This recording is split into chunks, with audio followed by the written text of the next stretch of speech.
यहाँ पर मैंने लिया है लगभग 1 कप तक पुदीना के पत्ते। अब दोस्तों 1 कप माने कि मैंने यहाँ पर एक गुच्छा लिया है। ये गुच्छा आपको मंडी में आराम से 5 रुपए का मिल जाता है। गलती से भी आप यहाँ पर डंठल का यूज मत करना, सिर्फ और सिर्फ पत्तों का ही करना। इसको पीसते वक्त आपने यहाँ पर बहुत थोड़ा सा ठंडा पानी डालना है, लेकिन भर के बर्फ डालनी है और फिर इसको पहले पल्स मोड में पीसना और फिर ही मिक्सी को तेज घुमाना। आप देखना आपकी मिक्सी भी थोड़ी ठंडी हो जाएगी। ये देखो उसके ऊपर भी थोड़ी बर्फ सी जम गई है ना। बर्फ इसलिए डालते हैं दोस्तों ताकि पुदीना डी कलर ना हो, काला ना पड़े और एकदम वाइब्रेंट ग्रीन कलर मेंटेन रहे। अब मैंने आपको बोला है कि मैंने चीनी गुड़ का यूज नहीं किया है। आप यहाँ पर वैसे तो इन तीनों में से कोई भी चीज यूज कर सकते हो। मिश्री भी यूज कर सकते हो, इसको डायमंड वाली मिश्री भी बोलते हैं। चीनी भी कर सकते हो, लेकिन मैंने यहाँ पर धागे वाली मिश्री यूज करी है। दोनों मिश्री जो होती है ना दोस्तों, उसकी तासीर ठंडी होती है, तो गर्मियों में जब आप इससे ड्रिंक बनाकर पियोगे तो आपके शरीर को ठंडक भी पहुंचेगी। मैं घर में यही यूज करता हूँ, इसलिए मैंने आपको यही सजेस्ट किया है। पैन में आप यहाँ पर 2 कप मिश्री डालना धागे वाली। मैंने इसको क्रश करके डाला है और लगभग 300 ग्राम होती है ये, अगर मैं वेट में बताऊं। अब अगर आपने मेरी तरह धागे वाली मिश्री को मोटे मोटे चंक्स में काटा है तो मेरी इस बात का ध्यान देना कि इनको डिसॉल्व होने में टाइम लगता है। मैंने 1 कप यहाँ पर पानी डाला है और हाई फ्लेम पर नहीं, लो फ्लेम पर कुकिंग करी है, ताकि पहले मैं सारी मिश्री को डिसॉल्व कर पाऊँ। अगर आप चीनी या पाउडर फॉर्म में यूज कर रहे हो तो आप सीधा ही हाई फ्लेम पर करना, बहुत जल्दी चाशनी बन जाएगी। चाशनी बनने में वैसे दोस्तों मुश्किल से 5 मिनट ही लगते हैं, बहुत टाइम नहीं लगता। फिलहाल आप तब तक पकाना यहाँ पर जब तक कि आपकी मिश्री जो है वो पूरी घुल नहीं जाती, पूरी डिसॉल्व हो जानी चाहिए और एक अच्छा उबाला आ जाना चाहिए। ये देखो कैसे एकदम बबल्स आ रहे हैं। जब इतने हैवी बबल्स आते हैं ना तो उसका मतलब ही ये होता है चाशनी में कि इसमें से पानी उड़ चुका है। आप देखो, अगर मैं आपको उंगली में दिखाऊं तो ऐसा लग रहा है कि जैसे तेल सा लगा हुआ है मेरी उंगली में। ऐसा ही इस स्टेज तक ही आपको पकाना है। कोई तार वार यहाँ पर देखने की कोई जरूरत नहीं है फिलहाल। अब आप यहाँ पर वो 1 कटोरी पुदीने की प्यूरी डाल देना जो हमने बनाई थी, और इसको आपने पकाकर चाशनी बनानी है। जब दोस्तों आप पुदीने को पकाते हो ना ऐसे, तो उसकी बहुत ही यूनिक सी खुशबू आती है, एकदम फ्रेशनेस वाली। आपके किचन में पूरी फैल जाएगी वो। यहाँ पर पुदीने के अलावा ठंडी तासीर देने के लिए मैंने बहुत थोड़े से सौंफ डाली है, लगभग आधा चम्मच के आसपास। सौंफ को भी आप यहाँ पर चाशनी में ही पकाना। मुश्किल से 3-4 मिनट लगेंगे और आप देखना कि ये गाढ़ी होने लग जाएगी। अब इस चाशनी को पकने में लगभग 3-4 मिनट लगेंगे, जब तक मैं यहाँ पर नींबू का रस निकाल देता हूँ।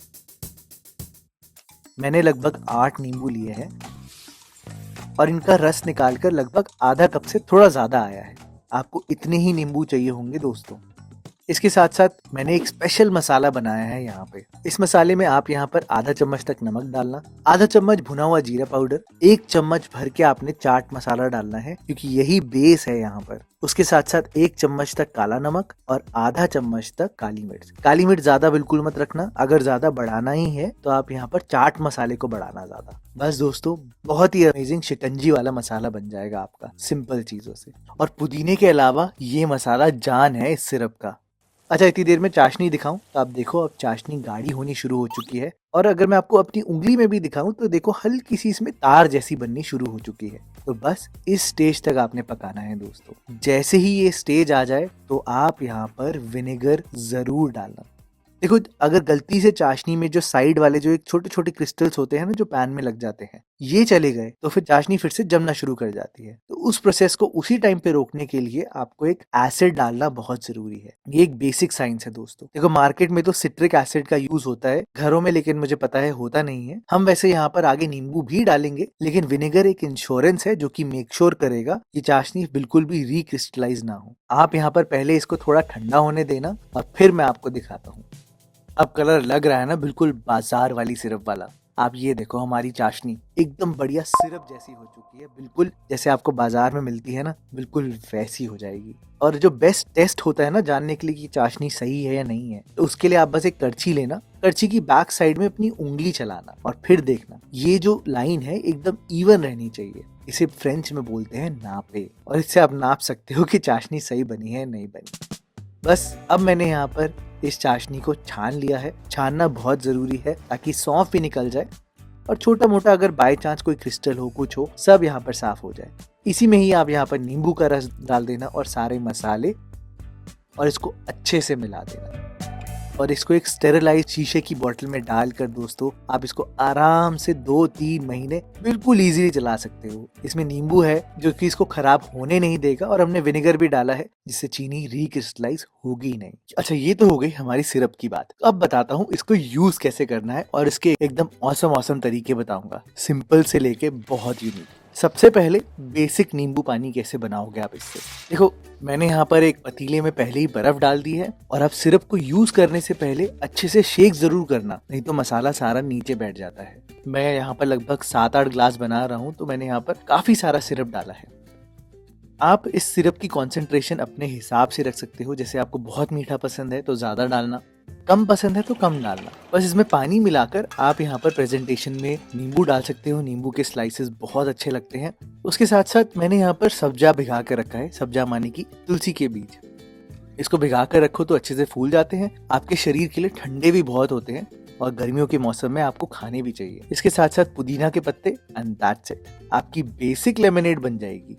ये तो चलो सबको पसंद आएगी ही आएगी, लेकिन अब मैं बताता हूँ एकदम यूनिक सी चीज। हमारे यहाँ पर जब होली की पार्टी थी तो मेरी रिस्पॉन्सिबिलिटी थी गोलगप्पे के पानी बनाने की। तो मैंने क्या किया कि सिरप में बस पानी डाला, अच्छे से भुना हुआ एकदम डार्क जला हुआ धनिया जीरा पाउडर डाला, उसके साथ साथ आप यहाँ पर चाट मसाला डालना और फ्रेश बूंदी डाल देना। एकदम ऑसम मीठा पानी बनता है दोस्तों। मतलब मेरी सोसाइटी के होली के सेलिब्रेशन में 10 मिनट लगे थे 150 गोलगप्पे खत्म होने में। इनको खत्म होने में उतनी देर नहीं लगी थी जितनी हमें बनाने में लग गई होगी। ऑसम बनता है दोस्तों गोलगप्पे का पानी इसी सिरप से।